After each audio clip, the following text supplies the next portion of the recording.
أن الله يغفر لهم ويرحمهم ويعلي درجاتهم في الجنة ويدعو علينا ببركاتهم وأسرارهم وأنوارهم وعلومهم ونفحاتهم في الدين والدنيا الآخرة بسر الفاتحة. أعوذ بالله من الشيطان الرجيم. بسم الله الرحمن الرحيم. الحمد لله رب العالمين الرحمن الرحيم مالك يوم الدين إياك نعبد وإياك نستعين اهدنا الصراط المستقيم صراط الذين أنعمت عليهم غير المغضوب عليهم ولا الضالين آمين. السلام عليكم ورحمة الله وبركاته. بسم الله الرحمن الرحيم. الحمد لله رب العالمين وبه نستعين على أمور الدنيا والدين. أشهد أن لا إله إلا الله وحده لا شريك له وأشهد أن سيدنا محمدا عبده ورسوله لا نبي بعده. اللهم صل وسلم وبارك وكرم وعظم ومجد على حبيبنا وشفينا وقرة أعيننا محمد وعلى آله وصحبه أجمعين. سبحانك لا علم لنا إلا ما علمتنا إنك أنت العليم الحكيم. رب اشرح لي صدري ويسر لي أمري واحلل عقدة من لساني يفقهوا قولي بجاه النبي وآله. قال الله تعالى وقل رب زدني علما. وقال رسول الله صلى الله عليه وسلم طلب العلم فريضة على كل مسلم. Masih ingat yang kemarin apa babnya? Pembahasan apa yang lalu?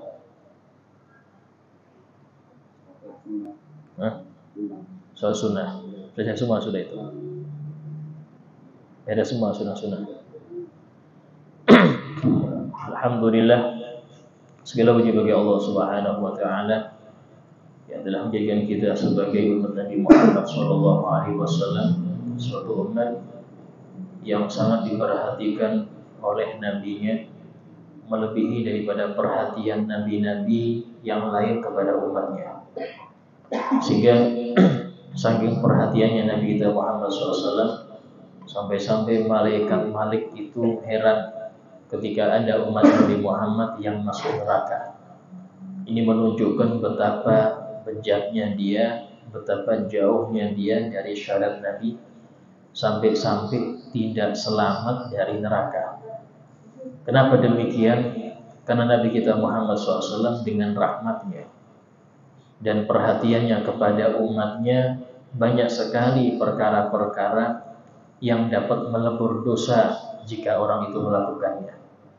Banyak sekali amaliyah-amaliyah yang dapat melipat gandakan pahala jika orang itu mau melakukannya. Sehingga dalam hal ini diantaranya adalah Nabi SAW bersabda, barang siapa setelah sholat maghrib membaca la ilaha illallah wahdahu la syarikalah lahul mulku wa lahul hamdu yuhyi wa yumiit wa huwa ala kulli syai'in qadir 10 marrat, 10 kali. Kata Nabi, ghufirat lahu dhunubuh walau kanat kazabatil bahr, akan diampuni dosa-dosa dia walaupun sebanyak buih di lautan. Dan sungguh sial kalau ada orang itu dosanya sebanyak buih lautan, itu sial betul berarti. Tapi tetap diampuni asal mengamalkannya. Tapi di sini perlu diberi catatan, ini habis sholat maghrib, artinya dia sholat. Ya kalau bacaan tersebut gak sholat, ya sama aja. Karena ini bacaan dzikir ini habis sholat. Nabi seakan-akan menyuruh kita, kerjakan engkau yang wajib. Nanti ada amaliyah-amaliyah yang kecil, yang gampang untuk membuat dosamu itu diampuni. Sehingga ini iming-iming Nabi agar umatnya ini jangan sampai masuk neraka. Dan sangat banyak sekali hadis yang seperti itu, sangat banyak sekali ya. Alhamdulillah, masuk kita dalam, setelah kita membahas tentang sholat sunnah, ya kita masuk dalam kajian tentang sholat berjamaah. Nah, sholat berjamaah ini adalah sholat yang disebutkan dalam Al-Quran warka'u ma'ar raki'in. dan rukuklah kalian bersama orang-orang yang rukuk. Artinya, sholatlah kalian bersama orang-orang yang sholat, yaitu kerjakanlah sholat bersama-sama atau berjamaah. Dalam hadis Nabi SAW bersabda, "Sholatul jama'ati khairun min sholatil fadhi bi 27 darajah."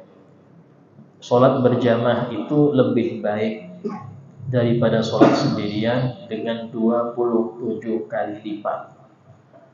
Artinya di sini, kalau ada orang sholat sendirian sebanyak 27 kali, itu tidak bisa mengalahkan pahalanya orang yang sholat sekali tapi berjamaah. Ada orang mungkin nggak nurutin jamaah, nyesel dia. Waduh, terlambat sholat isya, nggak ikut berjamaah, maka dia isyanya 27 kali. Salam, balik rakaat salam, salam. Itu masih kalah dengan orang yang sholat isya berjamaah sekali. Karena itulah, jangan sampai orang yang ingin mendapatkan ridho Allah itu meninggalkan berjamaah. Kenapa? Karena seakan-akan dia ini meninggalkan bonus yang besar dari Allah Subhanahu wa Ta'ala. Dalam ini mengatakan para ulama khilaf ya, masalah hukum sholat berjamaah ini kayak apa.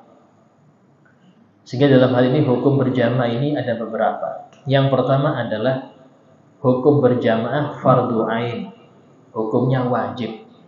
Untuk apa? Kapan itu? Ketika sholat Jumat. Pas sholat Jumat, sholat berjamaah itu wajib. Karena itulah wajib bagi setiap imam Jumat niat imaman. Gak boleh dia gak niat imaman. Dan kemudian gak sah sholat Jumat itu sendiri. Karena Jumat itu wajib berjamaah. Nah, kemudian yang kedua, ada kalanya sholat berjamaah itu hukumnya fardu kifayah. Artinya kalau ada yang mengerjakan, yang lain gugur dosanya. Yang penting ada yang mengerjakan minimal 2 orang, 1 imam, 1 makmum, maka yang lain gugur dosanya. Arti yang lain di sini, sekampung itu nggak ada dosa. Kalau ada 2 orang yang menghidupkan sholat berjamaah. Untuk apa ini? Yaitu 5 waktu. Sholat 5 waktu hukumnya fardu kifayah.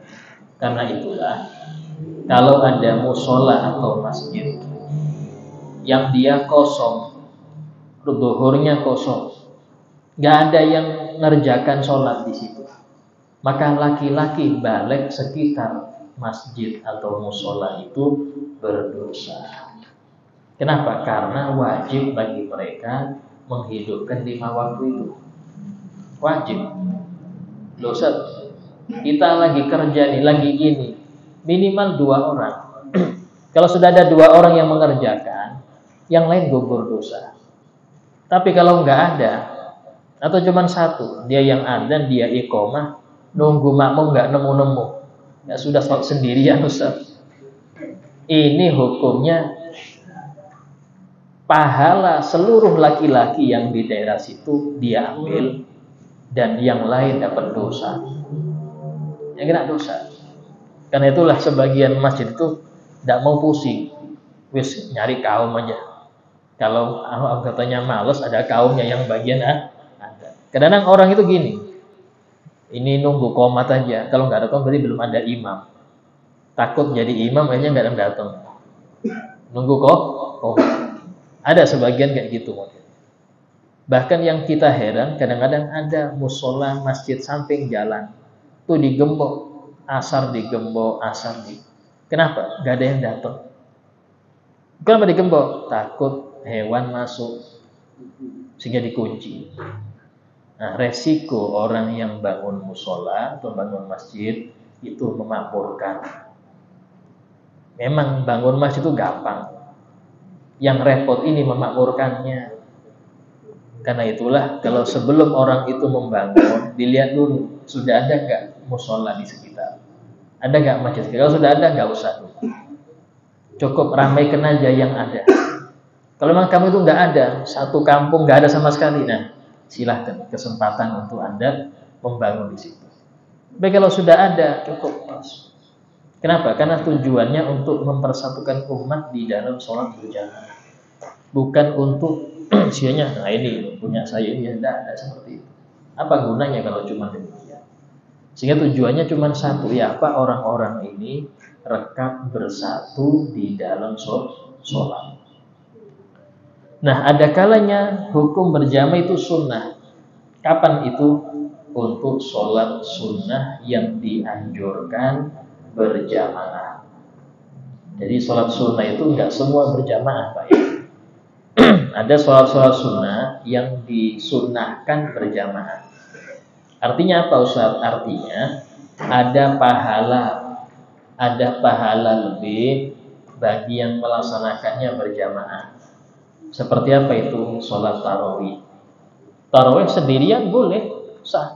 Tapi kalau sampean berjamaah, pahalanya 27. Sholat Idul Fitri, Idul Adha sendirian boleh. Tapi kalau Anda berjamaah, pahalanya 27. Sholat gerhana sendirian boleh. Tapi kalau Anda berjamaah, pahalanya 27. Tapi ada sholat yang tidak sunnah berjamaah. Qobliyah, ba'diyah, enggak sunnah berjamaah. Ustaz, kalau saya berjamaah ya Pak Ustaz, pahalanya sama. Anda berjamaah atau sendirian, pahalanya sama. Sholat duha, di sekolah-sekolah biasanya itu. Duha ini tidak sunnah berjamaah. Tapi kalau dikerjakan berjamaah bagaimana? Hukumnya sama. Enggak ada bedanya dengan sendirian. Ya. Atau sholat hajat seumpama. Hajat itu sendiri, kan enggak disunahkan berjamaah. Tapi kalau dilakukan berjamaah, silahkan, tidak apa-apa. Tapi pahalanya tidak jauh beda. Nah, sholat sunnah yang disunahkan berjamaah, maka jamaahnya hukumnya sunnah. Ya. Ada kalanya berjamaahnya itu makruh. Berjamaahnya itu makruh. Kapan itu? Yaitu ketika beda sholat. Imamnya sholat sunnah, makmumnya sholat wajib. Ya, imamnya ba'diyah, makmumnya isya. Itu makruh. Cuman kata ulama, mending daripada sendirian. Karena kalau sendirian itu masih ada yang mengatakan gak sah. Imam Ahmad bin Hambal, mazhab beliau itu sholat berjamaah sholat fardu berjamaah itu wajib. Karena itulah di negara-negara yang menganut mazhab Hambali itu 5 waktu kayak Jumatan. Kayak Jumatan 5 waktu. Kenapa? Karena mazhab mereka wajib berjamaah sholat 5 waktu. Kayak Jumatan sudah. 5 waktu kayak Jumatan, Pak. Nah, sehingga kalau menurut Imam Ahmad bin Hambal sendirian sholat itu enggak sah. Daripada enggak sah, mending di belakang orang yang sholat sunnah. Dapat apa? Dia enggak sampai dibilang batal. Intinya semua madhab mengatakan sholat dia sah. Atau sholat yang beda jenisnya. Imamnya sholat subuh, makmumnya sholat isya. Kok boleh Ustaz? Ya qadhaan. Saya isya tadi belum sholat Ustaz. Jadi subuhnya sudah di Masjid Agung. Pulang-pulang di masjid sini masih subuh. Kesempatan saya mau isyanya di belakang imam subuh. Sah. Tapi makruh. Termasuk makruh itu sholat di belakangnya orang fasik. Pendosa besar. Ya seneng main gaplek jadi imam. Ini makruh. Sholat di belakang dia makruh. Kenapa? Karena ini orang gak bisa dijadikan imam dalam keseharian. Dia cuma bisa imam di waktu sholat aja. Nah, istilahnya itu cari yang lain lah. Walaupun gak soleh, yang lain aja. Kenapa? Karena ini orang fasik. Ya, termasuk fasik yaitu yang masih berkutat dalam riba. Itu fasik. Gak bisa dipasang jadi imam. Ya. Karena makruh nanti, makmumnya makruh semua gak siap. Nah, kemudian ada berjamaah yang haram, Ada yang haram. Haram tapi sah. Haram tapi sah. Ya apa maksudnya Ustaz? Nah, saya kayak gini contohnya. Dia ini sudah deket waktu maghrib belum asar. Waktu maghrib sudah deket belum asar. Dia sudah wudhu nih, nunggu temennya aja untuk berjamaah. Ya, dia baru takbir sudah adzan, haram. Karena dia mengakhirkan sholat. Seumpama dia langsung takbir tadi, nggak nunggu temennya, dia nggak dosa. Tapi dia nunggu, maka sholatnya haram, dosa dia, cuman sah. Kenapa sah? Ya karena nggak ada yang membatalkannya. Ada kalanya haram dan nggak sah. Haram tapi nggak sah. Nah, ini kalau seumpama sudah ngerti imamnya ini batal tetap ikut. Contoh, ya, imamnya ada najis yang dia tahu itu di sarungnya ada najis, tetap ngikut aja, haram dan batal. Atau dia tahu imamnya ini berdiri rakaat kelima, ini imamnya nih, dia tetap ngikut, haram dan batal. Ya, kenapa? Karena dia sudah ngerti itu salah, tetap diikuti. Nah, kemudian di dalam masalah syarat-syarat berjamaah, ya, syarat-syarat makmum diantaranya syarat berjamaah. Yang pertama adalah ya, berjamaah itu harus makmum itu niat makmuman. Makmum harus niat makmuman. Artinya kalau makmum nggak niat makmuman, hukumnya batal. Seorang ngikutin sholat orang yang di depannya, itu kalau nggak pakai niat makmuman, batal ya. Kalau dibalik, dia niat makmuman, tapi nggak ngikutin orang di depannya, batal juga. Jadi resiko orang kalau niat makmuman wajib dia ngikut. Kalau dia nggak niat makmuman, maka tidak boleh dia ngikut. Maksudnya Ustaz gini, Anda sholat di sini ba'diyah, shaf kedua. Ada teman Anda shaf pertama. Anda selesai nih Fatihah, selesai surat, tapi nggak rukuk dulu, nunggu teman Anda sini rukuk, baru Anda ikut rukuk. Ya kan? Saya nunggu teman aja saat rukuk, baru saya rukuk. Tapi nggak niat makmuman, batal. Hati-hati. Dia rukuk nih, nunggu temannya yang di depan sami Allah, baru dia berdiri juga. Nunggu di rukuk, batal. Kecuali kalau kebetulan saya mau rukuk, dia rukuk duluan Ustaz, enggak apa-apa, enggak sengaja, kebetulan. Tapi kalau nunggu di sini batal. Jadi kalau kita mau ngikutin orang sholat di depan kita, harus niat makmuman.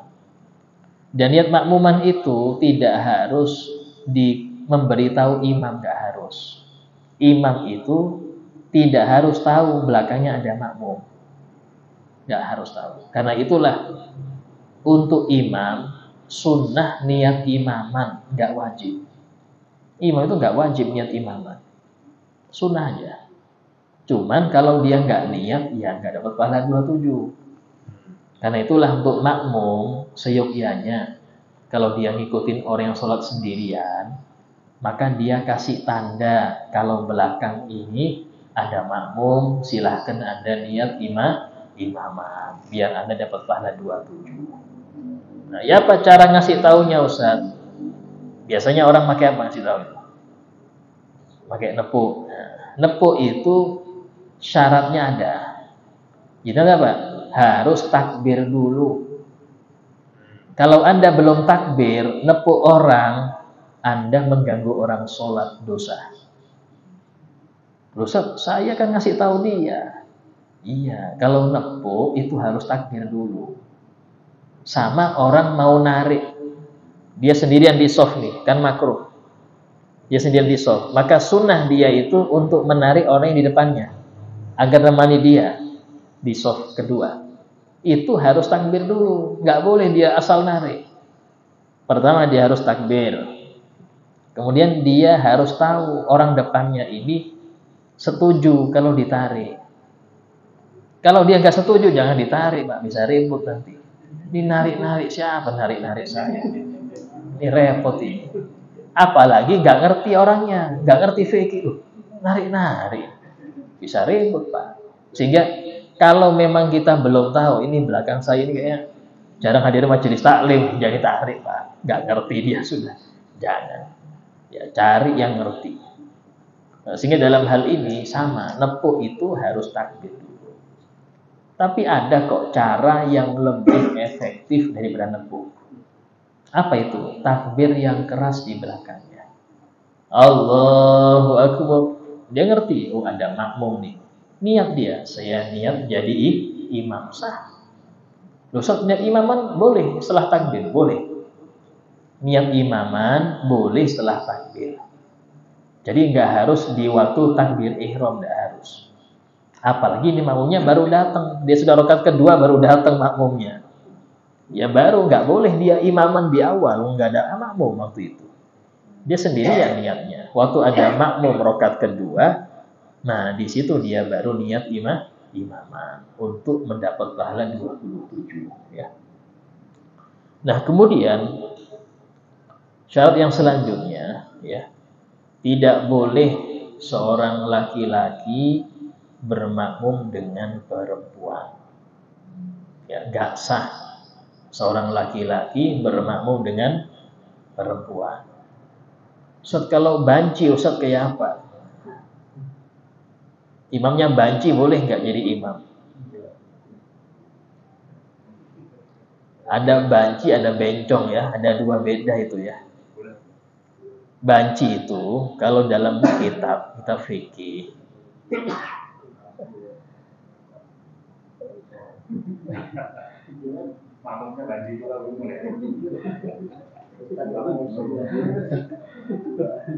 ya, kalau dalam kitab fikih banci itu yang lahirnya punya dua alat kelamin yang sama-sama berfungsi.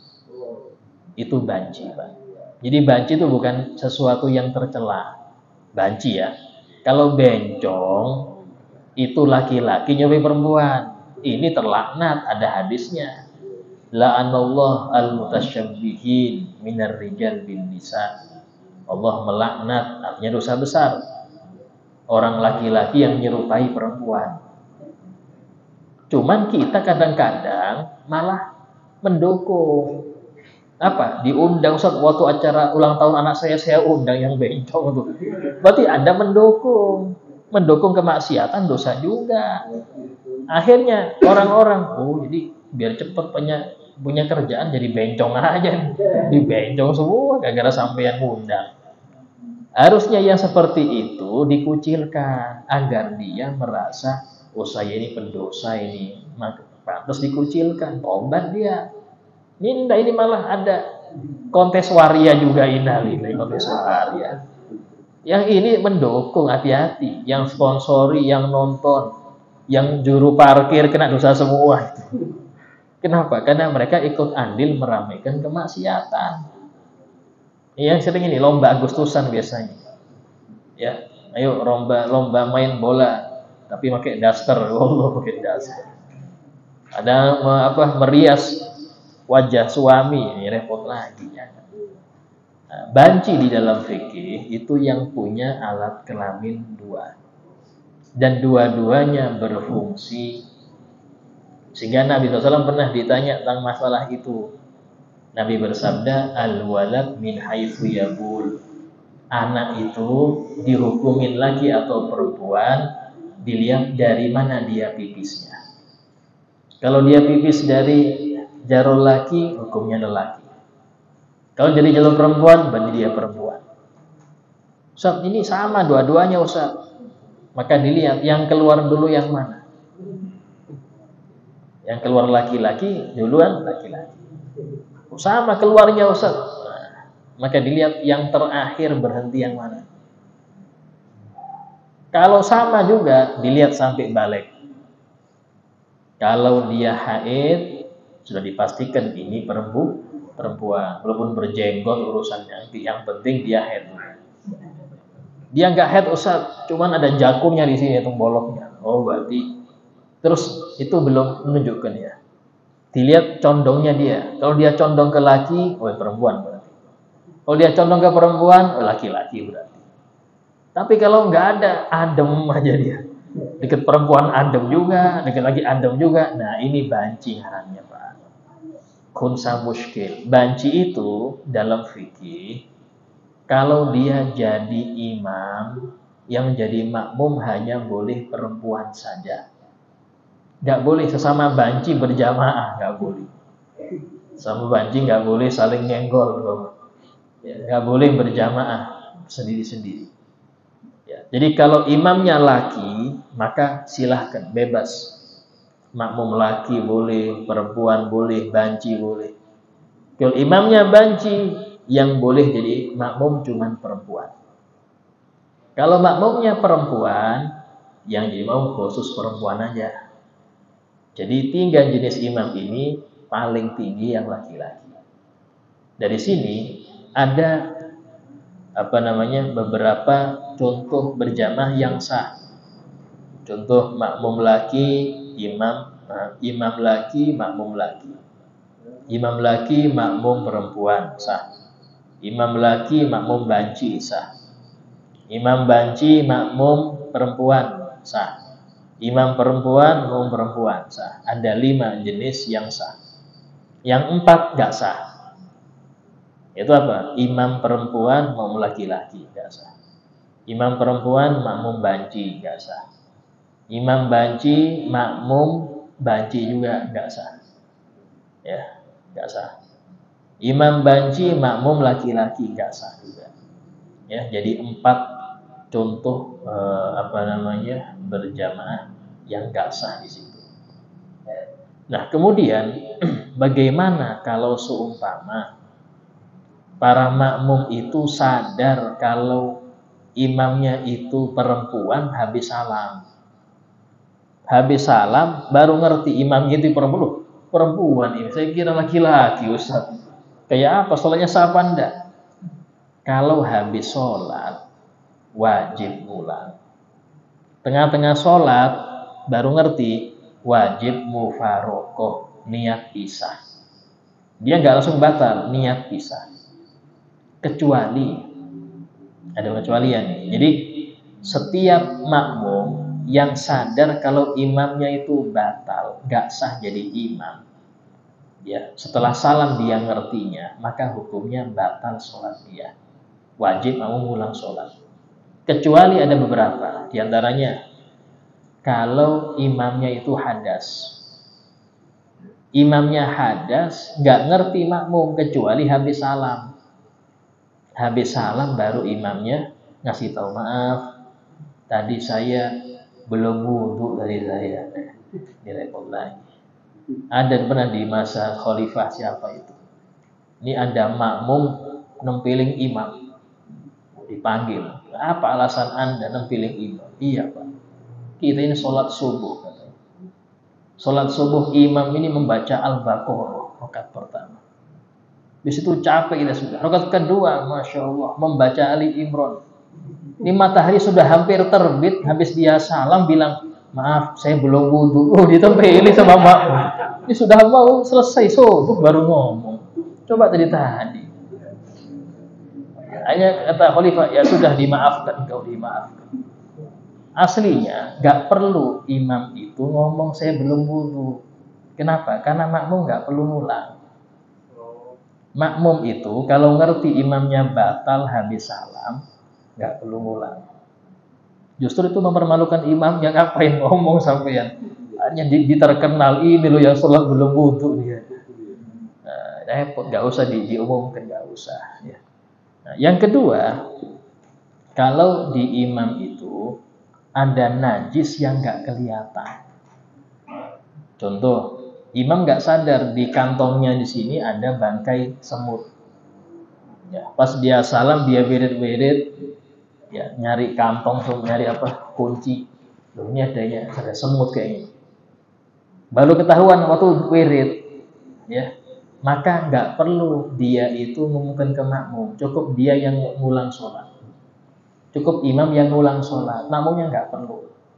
Kenapa? Najisnya nggak kelihatan. Tapi kalau sumpama ya, ada bangkai cicak di kopiahnya imam sudah kelihatan jelas, ya ngulang Pak. Walaupun ngertinya habis sholat, wajib ngulang. Kenapa? Karena najisnya zahir, najisnya tampak jelas. Ya. Nah kemudian di antara syarat berjamaah, ya, itu tidak boleh makmum yang qori. Yang qori ini maksudnya yang lancar Fatihahnya. Gak boleh bermakmum dengan imam yang ummi. Yang ummi ini artinya yang gak lancar Fatihahnya. Ya. Berarti apa? Gak sah. Loh, Ustaz, memang imamnya ini sudah dilatih kayak gini terus modelnya. Maka untuk imam itu sah sholatnya. Tapi jangan jadi imam dia. Khawatir makmum yang lancar Fatihah batal. Kalau makmumnya sama-sama nggak bisa Fatihah juga, nggak apa-apa, sama-sama nggak bisa Pak, amanah aja. Yang repot ini pas makmumnya lancar. Karena itulah kadang-kadang di kampung-kampung itu ada slogan kalau belum tua nggak boleh jadi imam. Ada di kampung-kampung yang nggak ngerti ya, belum tua nggak boleh jadi imam. Pas imamnya sudah ompong semua baca bismillah nggak lancar. Ya, ini nggak bisa jadi imam Pak. Harus dia legowo untuk menyerahkan kepada yang lebih lancar Fatihahnya. Bukan urusan hafalan banyak, tidak. Karena syarat imam itu tidak harus hafal banyak. Ada poin-poin tambahan untuk imam ya. Intinya itu siapakah yang lebih berat jadi imam? Itu kalau kita runtut di dalam hadis, Nabi benar bersabda, ya ummukum aqra'ukum bi kitabillah. Yang menjadi imam untuk kalian aqra'ukum, yang paling banyak baca Qur'annya. Kata ulama mengatakan aqra'ukum di masa Nabi itu yang paling ngerti. Jadi baca Quran itu gak cuma asal baca, dia ngerti. Sehingga dalam hal ini disimpulkan oleh ulama yaitu afqahukum, yang paling faqih, paling ngerti fikih sholat, itu yang paling utama. Walaupun dia cuma hafal Fatihah, dia nggak hafal yang lain, cuma Fatihah tuh hafal. Tapi kalau ditanyai, ya apa rukun sholat, ngerti. Ya apa syarat sholat, ngerti. Apa yang bikin batal, ngerti dia. Karena yang penting di sini. Ya kalau imam nggak ngerti yang bikin batal, kayak apa jadi imam? Imam nggak ngerti, ini saya nggak tahu Ustaz, kalau sarung harus suci. Ini repot, bagaimana jadi imam kalau sih? Cuma kebanyakan sebagian masjid kalau ngetes imam itu cuma apalannya aja, sama bacanya bagus sudah, tapi tidak pernah ditanyai tentang fikih. Padahal syarat paling utama imam itu dia ngerti fikih sholat, karena itu yang bikin benar apa salah sholat dia. Kalau urusan bacaan Quran itu sunnah, yang wajib cuma Fatihah. Hatta dia kulhu terus, kulhu aja dibaca, tetap sah. Walaupun nanti diganti sama orang-orang, ini kulhu aja diganti aja. Tapi intinya dia lancar Fatihah dan ngerti hukum. Ini situ. Ya. Baru kemudian yang paling banyak hafalan. Kalau memang nggak ada yang ngerti fikih banyak, rata-rata ngerti fikih semua Ustaz sini, maka siapa yang paling banyak hafalan? Setelah banyak hafalan, ya Anda rata semua hafal 30 juz semua, cari yang paling warok, yang paling berhati-hati urusan syubhat dan haram. Yang paling warok itu yang dipilih, yang nggak sembarangan orangnya. Nah, baru nanti yang paling tua. Kalau sudah warok semua orangnya, yang paling berumur siapa? Itu yang dijadikan ya imam. Jadi ada patokannya ya. Ada urutannya di situ. Sehingga dalam hal ini yang dimaksud dengan ummi di sini yaitu yang dia tidak lancar Fatihah secara bacaan. Kalau dibilang Ustaz dia nggak hafal, nggak apa-apa, yang penting bisa baca. Hafal itu bukan syarat. Ada orang nggak hafal Fatihah, cuman dia kalau baca lancar. Itu lebih baik daripada hafal tapi nggak lancar bacanya. Karena intinya itu fasih nggak bacaannya, soheh nggak. Nah, apa kriteria fasih Ustaz? Pertama, tajwid, hukum nun sukun, mim sukun, hukum matnya itu harus pas. Yang kedua, makhorijul hurufnya.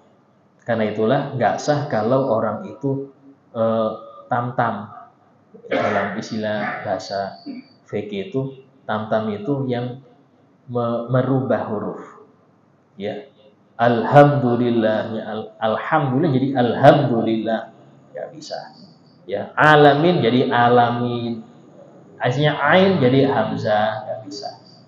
Ya, atau dia nggak bisa bedakan da sama za sama da. Malik yaumiddin, siratal ladina, nah itu nggak bisa. Berarti dia kurang fasih dalam penyebutan hurufnya. Ya, kemudian masalah tadi panjang pendek ya. Jadi 3. Masalah mat, nun sukun sama makhorijul huruf. Kalau ini sudah lengkap, maka dikatakan fulan qari. Fulan ini sah atau fasih Fatihahnya. Walaupun surat yang lain dia nggak fasih. Kulhuwatnya nggak fasih dia. Yang penting Fatihahnya juga aman sudah. Yang penting fasih di Fatihah. Ya. Itu namanya qari. Yang nggak 3 ini namanya ummi. Ya, namanya ummi. Ummi itu nggak bisa dia menjadi imam. Tapi sah sholatnya selama dia memperbaiki. Dia memperbaiki, tapi nggak baik-baik karena sudah kaku, ya sudah. Untuk Anda sah sholat, tapi nggak bisa jadi imam. Nah, seperti itu aturannya. Nah, kemudian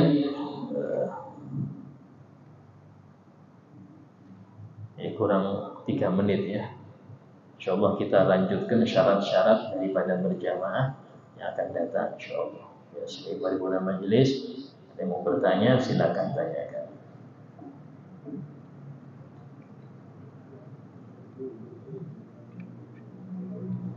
Iya.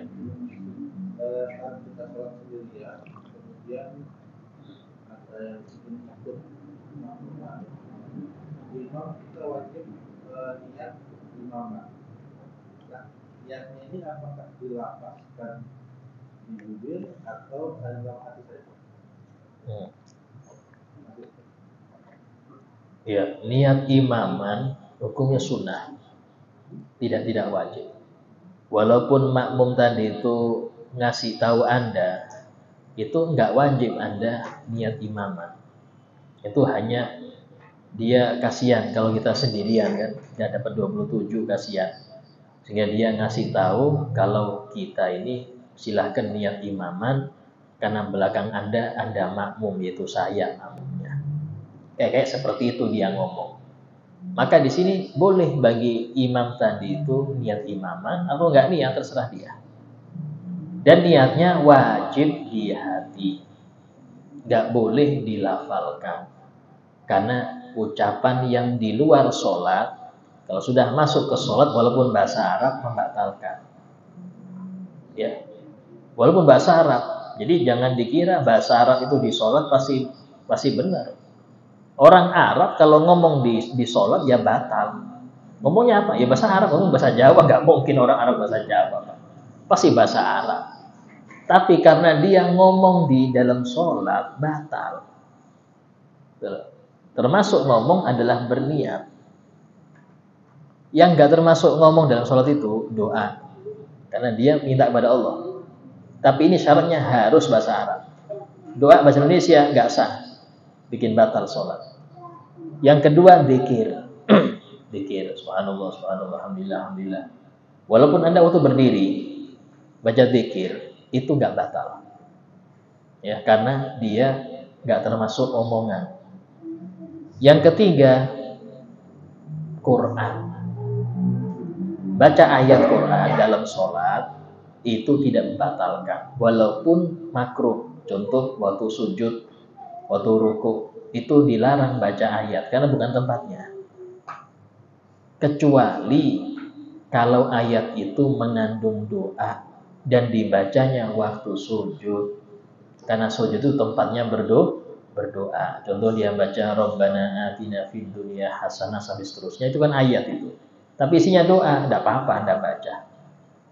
Ayat tapi isinya doa, tidak masalah. Ya. Pertanyaan lain?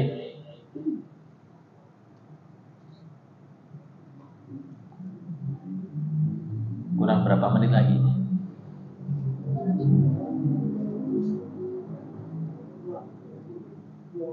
2 menit. Ya. Tinggal ditanya lagi dia. Oh iya. Mendapatkan 27 derajat tadi, apakah jamaahnya itu kan ada jamaah yang terlambat, ada yang 42 rakaat, apakah full kan pada waktu sholat jamaah itu ya mendapatkan 27? Nah, jadi mendapatkan 27 sesuai hadis itu selama dia dianggap berjamaah. Dan orang itu dianggap berjamaah, yang penting dia ngikutin sebelum imam salam. Imam belum salam, dia baru ikut, walaupun belum sempat duduk dia. Allahu Akbar. Mau duduk imam assalamualaikum, ya sudah lanjut. Dia mau bergerak duduk, imam sudah salam, alas lanjut. Dapat berjamaah. Tapi ya kecil-kecil. 27-nya enggak gemuk-gemuk, enggak kecil-kecil. Yang penting kan 27. Dalam riwayat yang lain 25. Dalam hadis yang lain 25.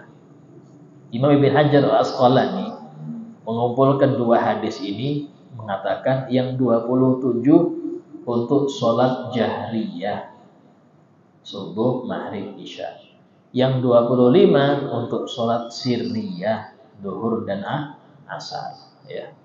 Nah, itu pembagian daripada ulama di situ. Dan semoga apa yang kita dapat bermanfaat untuk kita. Insyaallah kan kita kaji lebih dalam lagi tentang syarat-syarat berjamaah sehingga kita bisa melaksanakan berjamaah dengan benar sesuai aturan daripada syariat. Amin ya rabbal alamin. Ala hadiniyah wa kulli niyatin salihah wa ala man wa bihi salafun salih. Al-Fatihah. Bismillahirrahmanirrahim. Rahmanirrahim. Maliki yaumiddin. Iyyaka na'budu wa iyyaka nasta'in. Ihdinas siratal mustaqim.